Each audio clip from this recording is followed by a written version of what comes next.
All right, man, talk about this opportunity, kind of short notice, big name. It's a huge opportunity. It's the opportunity I've been looking for. You know, Chandler's always been someone I've looked at it. I'm going to eventually fight. So when I got the call, of course I jumped on it. When they call you with something like that, with an opponent like that, and you know it's short notice, you know it's against a former champ, what kind of goes through your head in terms of looking farther down the road and what a win does for you, that kind of thing? Excitement, man. You know, like you said, a win here I think puts me right there for the title contention. So like I said, when I got the call, I was excited as hell. You got back on track recently. You had that rough patch for a couple of years. You know, you had a long layoff and then you had a few losses, but no better way to get back at it than with a knockout. Like, can you talk about that opportunity that came for you your last fight and overseas and all that? I knew it was coming. You know, we've been working hard. Like you said, I had some injuries that I wasn't able to get a roll on and had a couple unfortunate events, but I knew it was coming. It was inevitable, so Italy was a great time. You also had to go over, that was your first time fighting overseas, period, right? Yeah, I mean, yeah.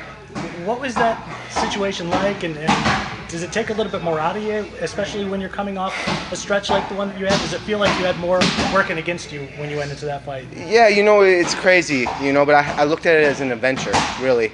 I looked at it like I was traveling across the road and I was going to kick someone's ass. You know, I didn't look at it like any other fight. I couldn't because it was so different. The change of time, the change of everything, the food, everything was just crazy, so I had to look at it as a fun adventure. I mean, now this week, obviously, St. Louis is exactly like Italy. Well, not really, but... Yeah, no, it's a little different, you know, it's just a hop, skip over. It's kind of feels the same. Like there, I felt like I was somewhere way different. Here, it's like another normal day. Talk a little bit about what Chandler brings to the table. Obviously, we know he's a former champ. We know the accolades, but can you talk a little bit about what kind of challenges he's going to present to you once you guys step in there? Yeah, Chandler's an explosive fighter. I look at it as one of the same, and I always have. You know, that's why I've admired his style, because I look at us as one of the same, you know. So the challenge is he's going to bring the fight, and I love that. You know, I love fighting someone that wants to come forward and fight me, and that's when you see the best me. You're not going to be expected to, on paper, you're not expected to win. Let's just say that. I mean, because he's a former champ, because you're coming in on short notice.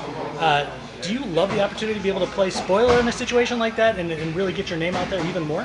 Absolutely, and I mean, I feed off of that. You know, I'm going to go in there, I'm going into his hometown, I'm going to hear boos, his family, his friends, everybody's here for him, you know, and I feed off of that. I feed off of that energy, I feed off of showing people wrong. Biggest fight of your career without question, would you say?